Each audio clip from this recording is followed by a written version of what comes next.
C'est une déclaration, donc une affichette raciste, Karim Zeribi, islamophobe, aperçue à Orléans, qui a fait réagir la classe politique.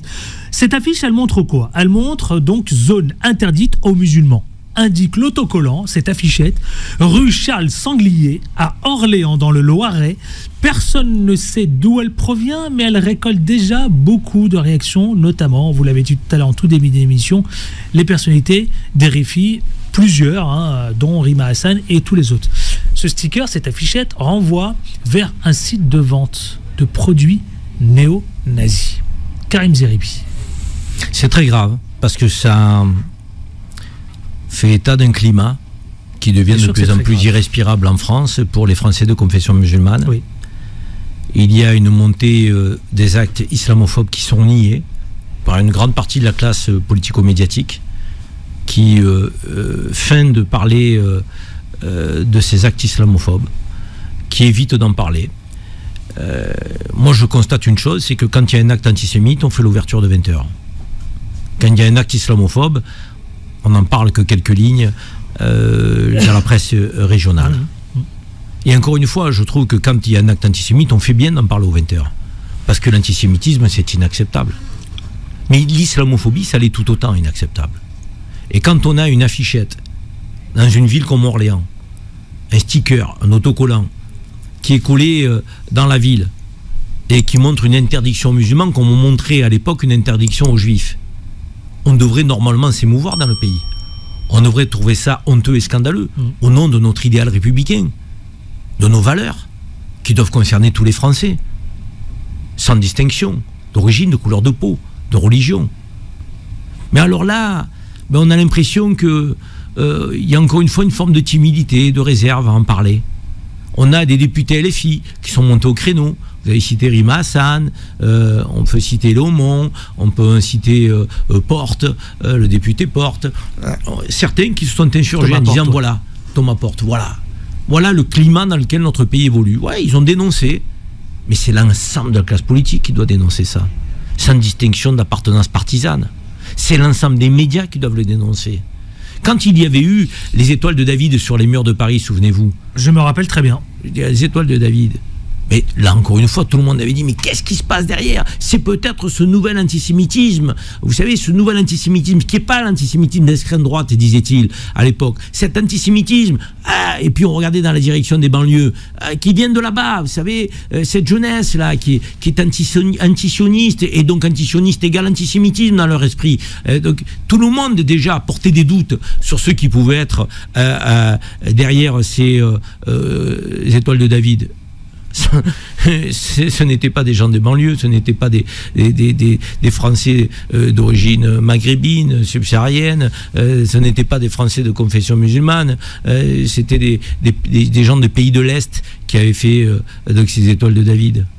Donc on voit bien que à la limite on attrape un fait divers, on attrape un fait d'actualité et on le grossit en fonction de qui y a derrière.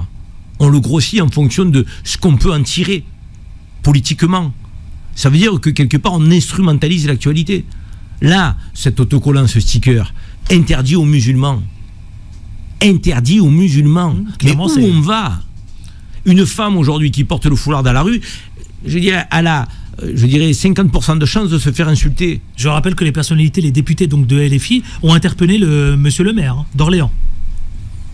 Aucune réaction pour le moment. Les femmes qui portent le foulard se font interpeller dans la rue, des gens se font tuer dans les mosquées, lieux de culte, les mosquées se font taguer, il y en a eu quelques-unes où il y a eu des tentatives d'incendie. À un moment donné, il faut se réveiller. On voit bien qu'il y a une haine qui est celle, une haine contre les musulmans. Ça s'appelle l'islamophobie, on voit bien qu'il y a une montée. Ça pue? C'est ça que vous voulez nous dire? Ça pue? L'air est irrespirable. Pourquoi on a des Français aujourd'hui de confession musulmane, des jeunes qui veulent quitter la France, qui disent non, moi j'ai pas envie d'imaginer mon avenir ici. Parce que si c'est pour être pointé du doigt sans arrêt, matin, midi et soir, si c'est pour être suspecté de ne pas être un bon Français, au nom de ma religion, non, j'ai pas envie, je préfère partir dans un pays où on ne regardera pas quel Dieu je prie. Et il y a des pays anglo-saxons qui font beaucoup moins de différence qu'on en fait, nous, je pense aux Anglais, les Britanniques, vous allez en Grande-Bretagne, personne regarde quelle religion vous pratiquez. Vous avez des pays d'Europe du Nord, personne ne regarde quelle religion vous pratiquez. Aux États-Unis, vous avez des musulmans, des juifs, des catholiques, des protestants, des non-croyants.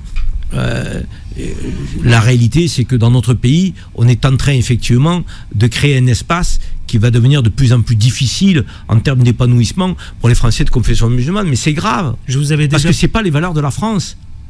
Ce sont des valeurs qui sont dévoyées. Ça, c'est tout le discours ambiant. Le discours de cette droite extrême, de cette extrême droite qui prend le dessus dans les esprits, dans les têtes. Alors après, moi, je ne confonds pas ces gens-là avec les Français. Les Français, je ne les crois pas islamophobes. Je ne les crois pas racistes. Mais si vous avez une minorité active, donc qui est menaçante, qui est insultante à l'égard des musulmans, et qui passe à l'acte, ben cette minorité, ça suffira pour créer un sentiment de, je dirais, de peur, de désordre, de fracture dans la société française. Encore une fois, ce ne sont pas les Français qui sont à mettre en cause. Moi, je suis convaincu que les Français, ils veulent vivre ensemble, dans l'immense majorité. Mais avec ces discours politico-médiatiques, ce Retailleau, ce Wauquiez, ce Ciotti, ces Zemmour et sa bande de cette extrême droite qui sans arrêt cherche des boucs émissaires. Ah, le chômage, c'est la faute des immigrés. L'insécurité, c'est la faute Donc, Karim Zerébi, on peut dire qu'il y a il y a ouvertement une hostilité à l'égard des musulmans. Mais c'est ce qu'on constate. Hein. Je veux dire, je ne l'invente pas. Hein. Donc on a des faits divers qui remontent, qui sont des faits de société aujourd'hui et qui sont inquiétants. Il y a des indicateurs quand même, hein, à un moment donné qui le démontrent. Hein. On sort d'un meurtre dans une mosquée terrible, ignoble, barbare, sur Aboubacar Cissé, paix à son âme, avec un ministre de l'Intérieur qui ne s'est même pas rendu à la mosquée pour rencontrer les fidèles. Vous voyez la considération que le ministre de l'Intérieur, que le ministre des Cultes peut avoir pour les fidèles musulmans. Il ne s'est même pas rendu à la mosquée donc, pour aller faire part de son émotion et indiquer que la République doit protéger que tous ses citoyens, quels qu'ils soient. Donc là, on a une absence du ministre de l'Intérieur. De l'autre côté, dans tous les débats, on a des discours sur le voile, comme si le voile était une arme atomique et qui pouvait représenter, je dirais, un danger pour la France. Donc, non, je suis désolé. Je veux dire, ces femmes qui portent le voile. Ça ne me rassure pas que tout ce que vous dites, parce que elles embêtent personne. C'est la radicalisation des discours dans l'espace public. Ben oui, on parle de radicalisation de ceux qui pratiquent la religion musulmane. Moi, je constate que la radicalisation, elle est plutôt du côté des politiques. Hein. Elle est plutôt du côté du discours politico-médiatique. Hein. Vous ouvrez certaines antennes médiatiques, donc vous avez tous les jours une actualité, on a l'impression qu'ils vont la chercher derrière les fagots, qui va concerner un OQTF, mais un OQTF lorsqu'il est des pays du Maghreb, lorsqu'il est d'Afrique subsaharienne, en allant chercher effectivement des éléments culturels derrière un acte qu'il aurait commis. À un moment donné, il y a eu beaucoup de crimes au couteau dans le pays. Et quand c'était un OQTF venant du Maghreb ou d'Afrique subsaharienne, on disait c'est culturel. Ces gens-là, ils ont une capacité à manier le couteau. Non mais rendez-vous compte, quand Justin il est allé tuer des gens de son âge dans un lycée, quand on a des meurtres qui sont commis par des Européens au couteau, on ne parle pas de faits culturels là, on parle de folie, comme par hasard. Donc non, à un moment donné, non, c'est insupportable. Je pense qu'il faut qu'on revienne à beaucoup plus de justice, à beaucoup plus d'égalité dans le traitement de l'information.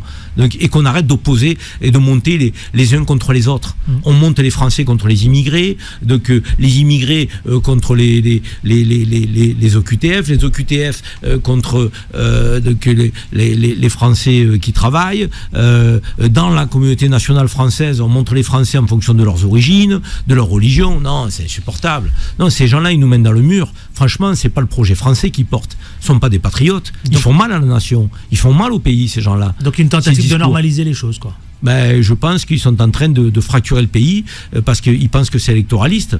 Quand j'entends dire que c'est LFI qui fait de l'électoralisme, donc lorsqu'ils défendent les musulmans, lorsqu'ils défendent les Palestiniens, lorsqu'ils défendent les quartiers populaires, ils font pas d'électoralisme. Ils mettent le doigt où ça fait mal. Par contre, les autres, ils font de l'électoralisme. en expliquant que tous les musulmans peuvent représenter potentiellement un danger dans le pays, ils font de l'électoralisme. En expliquant que tous les jeunes des banlieues sont potentiellement des délinquants, ils font de l'électoralisme. En expliquant que tous les immigrés donc représentent un fardeau pour le pays, ils font de l'électoralisme. Mais ils font de l'électoralisme dangereux, qui peut permettre à ceux qui ont des esprits fragiles de passer à l'acte, d'aller tuer du musulman, d'aller agresser de la femme voilée, d'aller agresser de l'immigré. Stop, il faut arrêter avec ces discours-là.